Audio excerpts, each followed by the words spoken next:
جی السلام علیکم، وعلیکم السلام۔ کیا حال ہے بچوں؟ الحمدللہ۔ چلے اللہ تعالیٰ ٹھیک رکھے۔ اسٹارٹ کرتے ہیں۔ اعوذ باللہ من الشیطان الرجیم، بسم اللہ الرحمن الرحیم۔ یا ربی لک الحمد کما ینبغی لجلال وجهک وعظیم سلطانک، رب اشرح لی صدری ویسر لی امری واحلل عقدۃ من لسانی یفقہوا قولی، ربنا زدنا علما ولا فہما وتقوا۔ اچھا، آج بچوں میں آپ لوگوں کو بتاؤں گی کہ بدعت کے مطلب کیا ہے، کیا معنی ہے، یہ کیسے سٹارٹ ہوئی، اور اس کے ساتھ یہ کہ بدعت اور سنت یہ ایک دوسرے کے اپوزٹ ہیں اور کیوں ہیں، کیسے ہیں۔ دوسرا یہ کہ قرآن مجید میں کی روح سے مطلب سنت پر عمل کرنے کا کتنا زور ہے، اور ہم لوگ کو لائف میں کیا کرنا چاہیے کیا نہیں کرنا چاہیے، قرآن مجید میں ہمیں بتا دیا گیا ہے۔ اور ایک میں آپ کو بتاؤں گی کہ نبی کریم صلی اللہ علیہ وسلم نے اپنی لائف کی آخری وصیت آخر کیا کی تھی، ٹھیک ہے، جو ہمارے لیے ایک لائف ٹائم لیسن ہے۔ تو اس لیے ہم لوگوں کو بہت ہی کانشیس ہو کے لائف میں ہر چیز کو چوز کرنا ہے، خاص طور پر نیکی کے عمل کو۔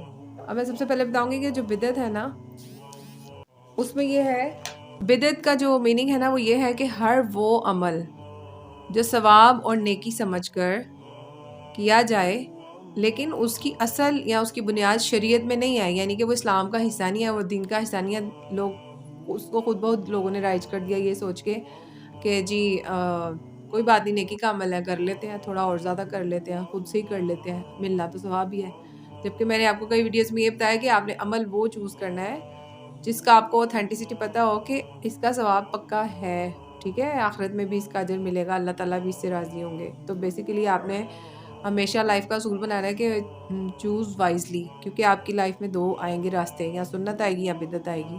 تو آپ نے بڑے ہی عقل مندی سے دیکھنا ہے کہ ہم لوگوں کو چوز کیا کرنا ہے جس میں اجر کا اوتھینٹسٹی ہوگی، ٹھیک ہے۔ اب میں آپ کو بتاؤں گی کہ جو ہے نا نبی کریم صلی اللہ علیہ وآلہ وسلم نے جو ہے نا خطبہ حجۃ الوداع میں آپ صلی اللہ علیہ وسلم نے فرما دیا تھا کہ اے اللہ گواہ رہنا، جو دین تو نے مجھے عطا کیا میں نے وہ لوگوں تک پہنچا دیا، اور اللہ تعالیٰ کے رسول کا طریقہ ہی پوری کائنات میں سب سے بہترین طریقہ ہے، ٹھیک ہے۔ اس میں یہ کہ آپ صلی اللہ علیہ وسلم سے کچھ صحابہ کرام رضوان اللہ علیہم کہتے تھے کہ قیامت والے دن پتہ نہیں ہم لوگوں کے ساتھ کیا ہوگا، میں فون بتا رہی ہوں، میں ہم لوگ کہاں ہوں گے، ابھی تو ہم آپ صلی اللہ علیہ وسلم کے پاس بھاگے بھاگے آ جاتے ہیں، کوئی نہ کوئی فریاد کوئی نہ کوئی بات لے کے، تو قیامت والے دن ہر کسی کا اپنا اپنا معاملات ہوں گے، تو ہم کہاں جائیں گے۔ تو آپ صلی اللہ علیہ وسلم نے ان کو فرمایا تھا کہ جو اللہ اور اس کے رسول صلی اللہ علیہ وآلہ وسلم کی اطاعت کرے گا تو قیامت کے دن وہ نبیوں کے ساتھ، صدیقین کے ساتھ، شہداء کے ساتھ ہوگا، یعنی کہ جس نے نبی کریم صلی اللہ علیہ وسلم کے طریقے پر عمل کیا تو اس کے لیے جو قیامت میں حساب ہوگا نا وہ نبیوں کے ساتھ ہوگا، شہداء کے ساتھ ہوگا، اور سچے لوگوں کے ساتھ، ٹھیک ہے۔ تو اس لیے بار بار کہا جاتا ہے کہ آپ نے عمل وہ چوز کرنا ہے جس کے لیے آپ کو پتہ ہو کہ اس کا انشاءاللہ اجر مل کے رہے گا۔ اس کے علاوہ یہ ہے کہ قرآن مجید میں ہے کہ آج میں نے تمہارے لیے تمہارا دین مکمل کر دیا، یہ ایک آیت اتری تھی، اور اس کے بعد بھی کئی آیات اتری تھی، لیکن ایک ٹائم پہ یہ ایک آیت اتری تھی کہ آج میں نے تمہارے لیے تمہارا دین مکمل کر دیا، یہ اللہ تعالیٰ فرما رہے ہیں، اور میری نعمت میں نے تم پر پوری کر دی، اب جو اسلام لائے گا میں اس سے راضی ہوں۔ اچھا، جب یہ والی آیت یہودیوں نے اس ٹائم پہ سنی نا، تو یہودیوں نے کہا کہ اگر ایسی آیت ہم پر نازل ہو جاتی نا تو ہم وہ دن عید کا دن بنا دیتے ہیں، یعنی وہ اتنی ایک ایسی زبردست آیت تھی جس میں اللہ تعالیٰ نے صاف طور پر بتا دیا کہ جو چیزیں آپ لوگوں کو پہنچانی تھی وہ دنیا میں قرآن مجید میں یہ سب ضابطۂ حیات بتا دیا گیا ہے، اور نبی کریم صلی اللہ علیہ وسلم نے وہ طریقہ بھی کر کے دکھا دیا ہے، تو اب ہم لوگ کو ادھر ادھر بھٹکنے کی ضرورت ہی نہیں ہے، ٹھیک ہے۔ اسی طرح میں آپ کو بتاؤں کہ وہ سنت کیا ہوتی ہے۔ سنت یہ ہے کہ نبی کریم صلی اللہ علیہ وسلم نے جو کہا ہوتا ہے، جو کر کے دکھایا ہوتا ہے، اور ایک یعنی قول فعل، اور ایک بات ہوتی ہے تقریر۔ تقریر کیا ہوتی ہے، یعنی کہ جو لوگوں نے نبی کریم صلی اللہ علیہ وسلم کے سامنے جو اعمال کیے ہوتے ہیں نا، اور اس پہ آپ صلی اللہ علیہ وسلم نے خاموشی اختیار کی، تو ایک طرح سے انہوں نے اسٹیمپ لگا دی کہ ہاں ٹھیک ہے، یہ عمل ٹھیک تھا۔ تو اس طرح یہ تین چیزیں جو ہے نا، قول، عمل، اور قول فعل اور تقریر، یہ تین چیزیں جو ہیں وہ مل کے سنت بنتی ہیں۔ تو بات وہی آ گئی کہ جہاں آپ نے جہاں سنت ہے وہاں بدعت نہیں ہو سکتی، اور جہاں آپ نے بدعت کو چوز کیا وہ سنت ہی کہلا سکتی زبردستی، ٹھیک ہے، آپ کچھ بھی کہہ لیں۔ اور قیامت والے دن آپ کے ساتھ جو ہے نا آپ کے نیک اعمال جائیں گے، یعنی عمل صالح. ابھی کبھی آپ قرآن مجید پڑھتے ہو نا عبداللہ، آپ کو آئیڈیا ہوگا کہ آپ بار بار پڑھتے ہو یا ایھا الذین آمنو، یا پھر آمنو وعملوا الصالحات. عامل الصالحات بار بار آتا ہے نا، تو عمل صالح کا قرآن مجید میں بار بار ذکر ہے. اور عمل صالح کیا ہے؟ یہ نہیں کہ آپ نے بس ایسے ہی کوئی بھی نیکی کر دی اور اس کے بعد نہ کوئی نیت کی ہوئی تھی نہ کوئی کچھ اور. عمل صالح وہ ہوگا جس میں آپ نے سب سے پہلے دماغ میں یہ سوچنا ہے کہ یہ اللہ کی رضا کے لیے میں کر رہی ہوں یا کر رہا ہوں، یہ میں آخرت میں اللہ تعالیٰ سے اجر لینے کی نیت سے کر رہا ہوں یہ عمل. اور تیسری یہ بات ہے کہ میں نبی کریم صلی اللہ علیہ وسلم کے طریقے پہ کر رہا ہوں. جب یہ 3 چیزیں مل جاتی ہیں تبھی وہ عمل صالح کہلاتا ہے. ٹھیک ہے. اور جب آپ کوئی عمل کر لیں تو اس کے بعد اس کو اللہ کے سپورٹ بھی کرنا ہوتا ہے. جیسے آپ یہ کہہ سکتے ہیں کہ ربنا تقبل منا انک انت السمیع العلیم. ٹھیک ہے، یا اللہ آپ میرا اس عمل کو قبول کریں. اور اسی طرح نیکی کو پرزرو کرنے کا میں نے آپ کو ایک دفعہ بتائی تھی، سبحانک اللہم و بحمدک اشہد ان لا الہ الا انت استغفرک و اتوب الیک. یہ آپ کوئی بھی نیکی کریں تو آپ دل میں تو سمپل نیت کر ہی سکتے ہیں، یا اللہ یہ میں آپ سے اس کا اجر لوں گا یا لوں گی. تو یہ تو اللہ تعالیٰ کو پسند ہے کہ انسان اللہ سے مانگے. اس میں کوئی لالچ یا ہرس کی بات نہیں ہے کہ اللہ مطلب اتنی سی کام کیے تو اس کے لیے بھی میں اللہ تعالیٰ سے بار بار اجر مانگوں. تو یہ تو اللہ کو بڑا پسند ہے مانگنا انسان کا. ٹھیک ہے. اور اس کے علاوہ یہ ہے کہ ایک اور میں آپ کو بتاؤں گی کہ دیکھیں نبی کریم صلی اللہ علیہ وسلم نے ہمیں جو ہے نا خود سے چھوٹا عمل بھی بتا دیا ہوا ہے کہ اس چھوٹے سے چھوٹے عمل کا بہت بڑا اجر بھی ہے. اس کی 1-2 مثالیں میں دوں گی کہ جیسے ہم لوگ پڑھتے ہیں نا، نبی کریم صلی اللہ علیہ وسلم نے فرمایا ہوا ہے کہ ایک دفعہ جس نے 3 بار قل هو اللہ پڑھی اس کے لیے سمجھے اس نے پورا قرآن مطلب قرآن پاک کے 10 پارے پڑھ لیے. کہ میں اس کو میں کاٹ دیتی ہوں. یعنی کہ میں آپ لوگ کو یہ بتاتی ہوتی ہوں نا کہ جس نے قل هو اللہ جو ہے سورہ اخلاص جو ہے 10 بار پڑھی تو اس کے لیے آخرت میں جنت کے گھر کی ضمانت ہے. ٹھیک ہے. یعنی کہ چھوٹا عمل بڑا ثواب بڑا اجر. اسی طرح وہ آپ پڑھتے ہوتے ہیں نا وہ زبان پہ ہلکے لیکن میزان میں بھاری کلمات. وہ کیا کلمات ہیں؟ سبحان اللہ و بحمدہ سبحان اللہ العظیم. تو ہے تو چھوٹا سا عمل لیکن اس کا اجر بہت زیادہ ہے. تو بات وہ یہ ہے کہ نبی کریم صلی اللہ علیہ وسلم نے تو ہمیں سب چیزیں بتا دی ہیں. پھر انسان پتہ نہیں کیوں کہ جی ایک تعداد مقرر کر کے کوئی جگہ مقرر کرتے، کوئی ڈیٹ، کوئی اس طرح کی چیزیں فکس کر کے اور وہ بدعت میں پڑ جاتا ہے کہ یہ اس طرح اتنا کر لیتے ہیں عمل اور سمجھتے ہیں کہ ہم ثواب کر رہے ہیں.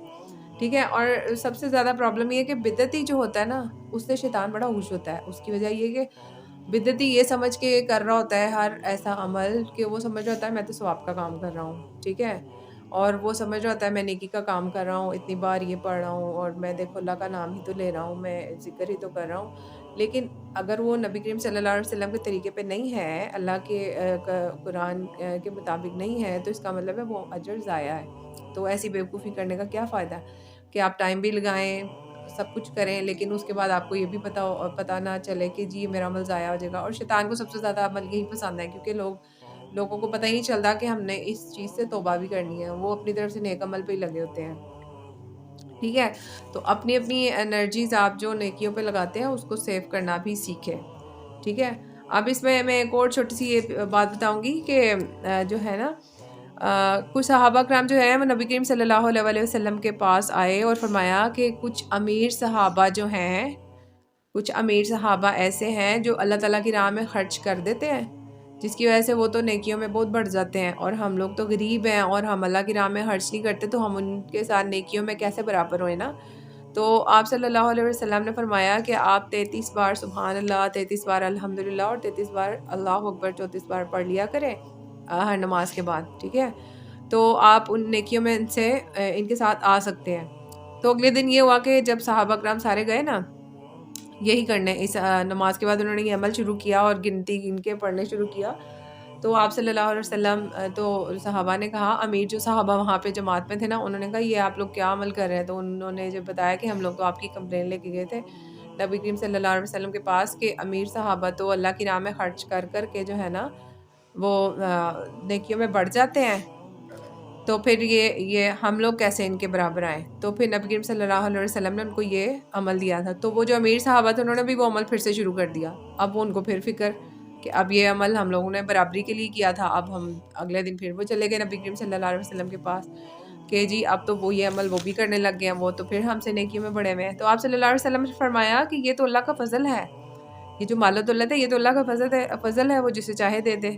اب اللہ کی مرضی ہے وہ جس کا قبول کرے، کتنا کرے، کیسے کرے، اب میں اس میں کچھ بھی نہیں کر سکتا. ٹھیک ہے. اچھا یہاں میں آپ کو ایک اور یہاں پہ میں بتاتی چلوں، یہ جو سبحان اللہ الحمدللہ اور اللہ اکبر کے بارے میں نے آپ کو بتایا نا، اس کے بارے میں ایک بڑی پیاری حدیث ایک اور ہے کہ جو انسان 100 بار سبحان اللہ پڑھتا ہے تو اسے 100 غلاموں کو آزاد کرنے کا ثواب ملتا ہے. آپ لوگ بڑے چھوٹے چھوٹے یہ کلمات ہیں لیکن اتنے بڑے ان کے ثواب، اتنا اچھا ہے کہ آپ لوگ آرام سے ڈیلی کی تسبیح پڑھ سکتے ہو. جو 100 بار سبحان اللہ پڑھتا ہے تو 100 غلاموں کو آزاد کرنے کا ثواب اسے ملتا ہے. جو 100 بار الحمدللہ پڑھتا ہے تو اسے جو 100 گھوڑے اللہ تعالیٰ کی راہ میں اجر دینے کا اجر ملتا ہے. یعنی کہ وہ ایسا گھوڑا، خالی گھوڑا نہیں، یعنی اس کے اوپر سارا اس کا سامان بھی ہے، لگام وغیرہ سب کچھ ہے، تو وہ اللہ کی راہ میں دینے کا اجر ملتا ہے. جیسے کہ کوئی انسان کسی غزوہ وغیرہ میں دیتا ہے نا، اللہ کی راہ میں دیتا ہے. اور تیسرا یہ کہ جو انسان 100 بار اللہ اکبر کہتا ہے تو اسے 100 اونٹوں کی قربانی، 100 اونٹوں کی قربانی مقبول قربانی، یعنی اللہ کی راہ میں قبول ہے، وہ ایسی قربانی کا اجر ملتا ہے. تو دیکھیں یہ ہم نے وہ 100 اونٹ قربان تھوڑی کیے ہیں لیکن ہمیں اجر مل گیا. ہم نے گھوڑے اللہ کی راہ میں دیے تھوڑی ہیں بٹ ہمیں اجر مل گیا. کیا صرف ہم نے 10 منٹ کی تسبیحات پڑھنی ہے نا. تو یہ تو اتنے اتنے پیارے اللہ تعالیٰ نے ہم لوگ کو اتنی زبردست گفٹس دیے ہوئے ہیں کہ چھوٹا تھوڑے عمل میں زیادہ ثواب. اسی طرح 100 بار جو کلمہ پڑھتا ہے نا، لا الہ الا اللہ محمد رسول اللہ، جو 100 بار کلمہ پڑھتا ہے وہ زمین اور آسمان اور اس کے درمیان خلا جو ہے نا، اس کے درمیان اس کو ایسا ثواب ملتا ہے کہ اس کے درمیان جیسے نیکیاں ہی نیکیاں، اور وہ سب نیکیاں اس آدمی کی ہیں. جب ایک انسان دنیا میں کوئی چیز خریدتا ہے تو کس طرح تحقیق کرتا ہے کہ بھئی کون سی برانڈ کا لیں، کہاں پہ کیا پرائس ہے، کس طریقے سے ہے. تو دیکھیں جب انسان نے دین کا کام کرنا ہے، کوئی سنت، کوئی ایسی نیکی کرنی ہے، تو کیا تھوڑی سی تحقیق وہاں نہیں کر سکتا؟ اس نے ضرور آباء و اجداد یا اپنے بڑوں کو جیسے دیکھ رہا ہے ویسے ہی چلنا ہے. اللہ کے نبی اللہ تعالیٰ نے تو ہر مسلمان کو اسی لیے کہا ہے کہ آپ نے ہر مسلمان پہ دین کا علم حاصل کرنا فرض ہے. اس کی وجہ یہ ہے کہ وہ خود سے دین سیکھیں اور اپنی زندگیوں میں اپلائی کریں. ٹھیک ہے. تو اس لیے جیسے آپ تحقیق دنیا کی چیز لینے کے لیے کرتے ہیں نا، ویسی تحقیق اپنی نیکی کرنے کے لیے بھی کیا کریں کہ بھئی میں سنت کے مطابق کر رہا ہوں کہ نہیں کر رہا ہوں. ٹھیک ہے. دوسرا یہ کہ ایک لوگ یہ پوائنٹ اٹھاتے ہیں کہ حضرت عمر رضی اللہ تعالیٰ عنہ نے جو ہے نا رمضان میں یہ جو 20 تراویح کا سٹارٹ کیا تھا سلسلہ، تو اس کے بارے میں یہ کہ دیکھیں یہ والی جو بات تھی نا، یہ اس طرح سے تھی کہ جب رمضان میں لوگوں نے نبی کریم صلی اللہ علیہ وسلم کے ساتھ 3 قیام اللیل کیا تھا نا، تو آپ صلی اللہ علیہ وسلم نے یہ اندیشہ ظاہر کیا تھا کہ یہ نماز تم اپنے اوپر فرض نہ کر بیٹھو، تو اس لیے اپنے اپنے گھروں میں پڑھا کرو. کون سی نماز؟ تراویح کی نماز. تراویح کی نماز. تو حضرت عمر رضی اللہ تعالیٰ عنہ کے دور میں بھی کبھی لوگ جماعت کر لیتے تھے کیونکہ نبی کریم صلی اللہ علیہ وسلم کے ساتھ جماعت بھی کی ہوئی تھی 3 دن، اور کبھی وہ خود سے پڑھ لیتے تھے. تو حضرت عمر رضی اللہ تعالیٰ عنہ نے کہا کہ یہ نہ ہو کہ کوئی انتشار پیدا ہو جائے، تو بہتر ہے کہ میں ان کو ایک جماعت کروا دیا کروں، ایک جماعت کی شکل دے دوں. تو جب انہوں نے جماعت کی شکل دی تھی تو آپ کو میں یہاں پہ یہ بتا دوں کہ یہ کوئی شرعی بدعت. پہلے دور میں کوئی مسجد ہوتی تھی؟ جی مسجدیں تھیں، بالکل تھیں. اچھا وہ یہ ہے کہ جب حضرت عمر رضی اللہ تعالیٰ عنہ کے دور میں جب انہوں نے یہ کام کروایا تھا تو یہ کوئی شرعی بدعت نہیں تھی. اس کی وجہ یہ کہ دین میں جس کی اصل ہے وہ تو بدعت پہ شامل نہیں ہے نا. تو اس کی اصل اس طرح سے تھی کہ مسلمانوں نے 3 دن نبی کریم صلی اللہ علیہ وسلم کے ساتھ تو پڑھی تھی نا، تو اس لیے اس کی اصل تو موجود تھی، اس لیے یہ شرعی بدعت تو نہ ہوئی. تو اس لیے اس کو لوگ حوالات دیتے ہیں کہ حضرت عمر رضی اللہ تعالیٰ عنہ نے جماعت شروع کی، 20 تراویحیں شروع کی، تو اس لیے تو یہ بدعت تو انہوں نے بھی کی، تو ہم بھی چھوٹے چھوٹے معاملات میں کر لیا تو کریں تو نیکی کا تو کام کر رہے ہیں. تو یہ غلط بات ہے کیونکہ اس کی اصل موجود تھی. اور یہ حضرت عائشہ رضی اللہ تعالیٰ عنہ کے دور میں یہ بات ہوئی تھی، تو انہوں نے ان کے الفاظ ہے کہ حضرت عمر رضی اللہ تعالیٰ عنہ جب جماعت سے فارغ بھی ہو گئے تھے نا، تو انہیں یعنی وہ ایک اتنا وہ حوصلہ افزا بات نہیں لگی تھی کہ انہوں نے کہا تھا جاتے جاتے جماعت سے فری ہو کے انہوں نے کہا تھا کہ اس سے بہتر ہے کہ تم لوگ اپنے گھروں میں یہ نماز ادا کیا کرو، یعنی تراویح کی نماز. ٹھیک ہے. کیونکہ یہ تو ہے تو نفلی عبادت. اور دوسرا یہ کہ کوئی کسی نے 12 پڑھی تھی، کسی نے 20 پڑھی، کسی نے 41 پڑھی، اور خاص طور پہ 41 جو ہے نا وہ امام مالک پڑھا کرتے تھے. لیکن اس کو فکس نہیں کرنا چاہیے کیونکہ جو اگر سنت سے ثابت ہے نا وہ یہ ہے کہ آپ صلی اللہ علیہ وسلم نے 8 رکعت تراویح پڑھی تھی اور اس کے ساتھ 3 وتر پڑھے تھے، تو جس کے ساتھ وہ یعنی وہ 11 بن گئی. تو یہ تو ثابت ہے، کنفرم ہے. اور دوسرا یہ کہ آپ کو پتہ ہے کہ کچھ لوگ مصحف پکڑ کے یعنی قرآن مجید پکڑ کے بھی تراویح میں قرآن پاک پورا کرتے ہیں پڑھ کے خود سے، اگر وہ خود سے گھر میں پڑھیں. جیسے میرا بھی ایک طریقہ ہے کہ آپ مصحف ہاتھ میں رکھیں اور اس کو ہر رکعت میں اچھے سے قرآن پاک کی تلاوت کریں، تاکہ آپ کو تسلی ہو کہ آپ نے خود سے قرآن پاک ختم کیا ہے. خالی سننا تو ایک الگ بات ہے. خیر، جو الفاظ آپ خود قرآن مجید کی ادا کریں گے تو بہتر ہے کہ آپ فرشتوں سے اپنا وہ قرآن خود لکھوائیں الفاظ ادا کر کے، ٹھیک ہے، اس کا تو زیادہ اجر ہے نا. اور میں آخری پوائنٹ یہ بتاؤں گی کہ نبی کریم صلی اللہ علیہ وآلہ وسلم نے جو ہے نا یہ ہے کہ ایک دفعہ ایک شخص نے خطبہ حجت الوداع کے موقع پر ایک شخص نے آپ صلی اللہ علیہ وسلم سے فرمایا کہ مجھے فکر ہے یا مجھے ایسے گمان ہو رہا ہے کہ یہ آپ کا آخری خطبہ ہے. تو آپ صلی اللہ علیہ وآلہ وسلم ہمیں کوئی ایسی وصیت کر دے جو ہم لوگ کے لیے ایک لائف ٹائم ایک لیسن بھی ہو جائے اور ہم اس پہ عمل کریں. تو سب سے بہترین بات جو ہے آپ صلی اللہ علیہ وسلم نے فرمایا کہ میں آپ کو وصیت یہ کرتا ہوں کہ سب سے بہترین کتاب سب سے بہترین بات اللہ کی کتاب ہے، اللہ کی کتاب کی بات ہے، اور بہترین طریقہ محمد صلی اللہ علیہ وآلہ وسلم کا ہے. تو دین میں جو بدترین کام ایجاد کردہ چیزیں ہیں اور ہر ایجاد کردہ چیز بدعت ہے. یہ میں آپ کو حدیث کا پورا مفہوم بتا رہی ہوں ورڈ بائی ورڈ. اور ہر ایجاد کردہ چیز بدعت ہے اور ہر بدعت گمراہی ہے. اب یہاں پہ ہر بدعت اسپیشلی کہا گیا ہے، کلو بدعت ضلالہ. تو اس میں کسی بدعت کی جتنی مرضی اقسام آ جائیں، بدعت نبی کریم صلی اللہ علیہ وسلم کی زندگی کی آخری وصیت ہی بدعت پہ تھی. تو آپ یہ سوچیں کہ یہ بدعت سے بچنا کتنا ضروری ہے. اور ہر بدعت گمراہی ہے اور گمراہی جہنم میں لے جاتی ہے. اس میں یہ ہے کہ یہ ابو داؤد کی ہے حدیث. تو اس میں یہ ہے کہ میں تم لوگوں میں 2 چیزیں چھوڑے جا رہا ہوں، اور اگر تم اس کو مضبوطی سے تھامے رکھو تو تم ہرگز گمراہ نہیں ہوگے، ٹھیک ہے. اور وہ کیا چیزیں تھی؟ کتاب اللہ یعنی اللہ کی کتاب، اور سنت رسول صلی اللہ علیہ وسلم، اور خلفائے راشدین کا طریقہ، ٹھیک ہے. تو اس طرح ہم لوگوں کو کیا کرنا ہے؟ ہم لوگوں کو کانشیسلی ہر وہ عمل کرنا ہے جس کی اوتھینٹسٹی کا ہمیں پتہ ہو. اس کے لیے ہم نے قرآن کا دین کا علم خود حاصل کرنا ہے، تاکہ ہم لوگ تحقیق کر کے وہ نیکی کریں، تاکہ ہمیں اس کے اجر کے ملنے کا اللہ تعالیٰ کی طرف سے ضرور ہم لوگ کو یقین ہو، ٹھیک ہے. اور دوسرا یہ کہ بدعتی کا سب سے بڑا نقصان پتہ کیا ہوگا قیامت والے دن؟ جب اللہ تعالیٰ کی طرف سے جب وہ سارے سٹیپس کلیئر کر کے جنت سے بالکل 2 قدم پہلے ایک طرح سے سمجھو وہ ہوں گے نا حوض کوثر پہ، تو آپ صلی اللہ علیہ وسلم کہتے ہیں کہ وہاں پہ ستاروں کی طرح اتنے سارے مگز یہ باؤلز پڑے ہوں گے جن میں میں حوض کوثر پلاؤں گا، پانی پلاؤں گا، ٹھیک ہے. اور وہ پانی جو پیے گا اسے زندگی بھر آگے دائمی زندگی میں کبھی پیاس ہی نہیں لگے گی. تو وہاں پہ ایک جماعت لائی جائے گی. تو آپ صلی اللہ علیہ وسلم فرشتے جو ہے نا وہ ایک جماعت کو، مسلمانوں کی ایک جماعت کو واپس لے کے جا رہے ہوں گے نہیں ان کو اپنے ساتھ. تو آپ صلی اللہ علیہ وسلم کہیں گے کہ یہ تو میرے امتی ہیں، آپ ان کو کہاں لے کے جا رہے ہیں؟ تو آپ صلی اللہ علیہ وسلم کو فرشتے بتائیں گے کہ آپ کو پتہ نہیں ہے آپ کے بعد ان لوگوں نے دین میں نئی ایجادات کی. نئی ایجاد کا وہی مطلب ہے کہ آپ جو بھی دین میں نئی بات شامل کر کے صاحب سمجھ کے کرتے رہے، ٹھیک ہے. تو آپ صلی اللہ علیہ وسلم اسی وقت کہہ دیں گے کہ ان کو میری نظر سے دور لے جاؤ. تو اللہ تعالیٰ نہ کرے کہ آ کے ہم لوگ اتنے سٹیپس کلیئر کر کے اور حوض کوثر پہ آ کے ہم لوگ رہ جائیں اور وہاں سے واپس جہنم میں اللہ نہ کرے ہم لوگوں کو اللہ تعالیٰ کی طرف سے ایسی لوگوں میں شامل نہ ہوں کہ ایسے لوگوں دھتکارے ہوئے لوگوں میں شامل ہو جائے کہ آپ صلی اللہ علیہ وسلم جن کو کہیں گے کہ ان کو مجھ سے دور کر دو کہ انہوں نے دین میں نئی چیزیں ایجاد کی. تو اس لیے ہمیشہ اپنا ہر عمل جو ہے نا کانشیس ہو کے کرنا چاہیے.